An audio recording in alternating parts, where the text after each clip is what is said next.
coaster of emotions that unfolded even just today? I mean, what a game.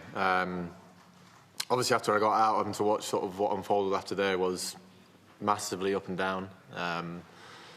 You know, and then Jimmy and Leachy at the end there, it was just crazy. You just sort of don't know what to do with yourself. But I just think at the end of the day, you know, if you can't look back at that test match, even in our dressing room.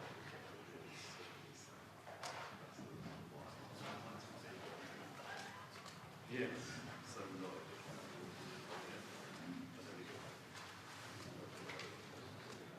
Excellent. Rory, would you like to Thank you. start? Hi Ben. Could you sum up the whole roller coaster of emotions that unfolded even just today? Yeah, gosh. I mean, what a game. Obviously, after I got out and to watch sort of what unfolded after there was massively up and down.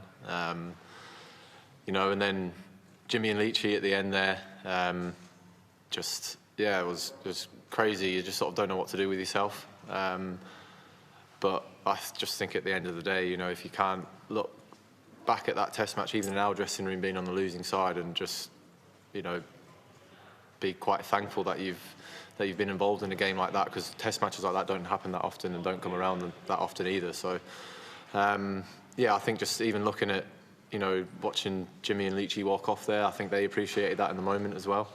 It's not too often you see Jimmy Anderson smiling on the cricket pitch anyway, but, you know, being the man getting out with 2 to win, and you just see him just with, I don't know, the fact that he was out there and just enjoyed the whole thing, and even though we're on the losing side of it, just a great game to be a part of. I don't know how much you've seen the guys in the dressing room or whatever, just yet you've been doing all this, but you've been on the right side of some sensational finishes. Everything's been entertaining, everything's been funny. Is it harder to enjoy a classic when you're on the wrong side of it? Not at the moment, definitely not. I think when you have the mindset in terms of, you know, what we want to go out and do and try and give ourselves the best opportunity to win games all the time, you have to lose games to really appreciate how good it is to actually win games. But yeah, if you are gonna lose games, you'd like to be involved in a game like that, losing than, you know, by, I don't know, 200 runs or whatever it is. Sounds daft because you almost go, oh, you're so close, but then anyway, you're so far away because you lose. But yeah, I think everyone's just appreciating this week for what it was. Yeah, I mean, you said games like this don't come around very often.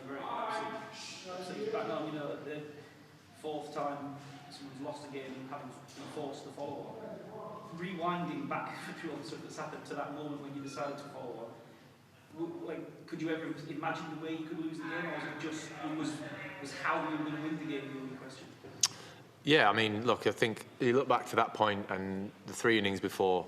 You know, we managed to rip through their top order. You know, in Mount Maunganui twice, and then obviously here again as well. And we said early on, before we took the field on that day, that if we have the opportunity and force to follow on, we will do it.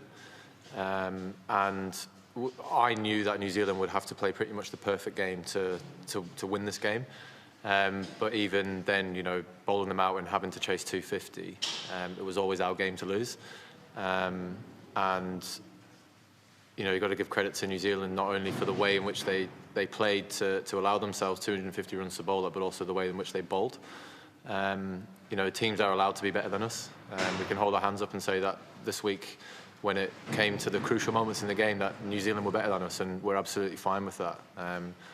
But in terms of all the decision makings and things like that, I'll stand by, because, you know, I know that, you know, especially with Jimmy, Brody and Robbo with the ball, that teams have to play incredibly well to get totals like New Zealand managed to get in their second.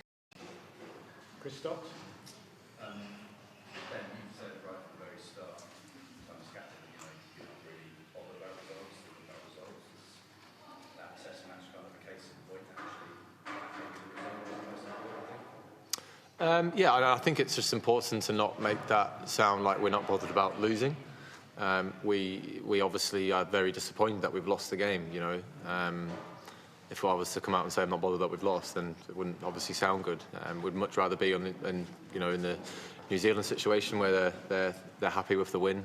We're disappointed we've lost, obviously, but you know, we've we always play our cricket giving ourselves the best opportunity to win. And whenever an opportunity presents itself to me or anything like that, any individual in there, then we'll always take the most positive option and not try to worry about what if the other team does this. And that was, I guess, a case of that. You know, people might not have thought that enforcing the follow-on was the right call, because what if New Zealand did what they did? But, you know, can't live your life or captain an international cricket team living by hindsight. I guess what's happened here, what doing exactly the same again? Are you enforcing the follow-on in the future? I mean, look, the conditions in which we found ourselves in on that day, it was overcast, the wicket was still doing plenty. If it's a pretty flat wicket and we find ourselves in that situation again, then, you know, obviously I'll have to think about that. But I thought, thinking back to the way in which we ran through the New Zealand top order in the 3 innings previous was, I thought it was the right decision. But again, as I said before, you know, they're international players, they're allowed to play well. And, you know, the opening stand which Tom and Devon put on obviously put a huge dent into the deficit when we stuck them back in.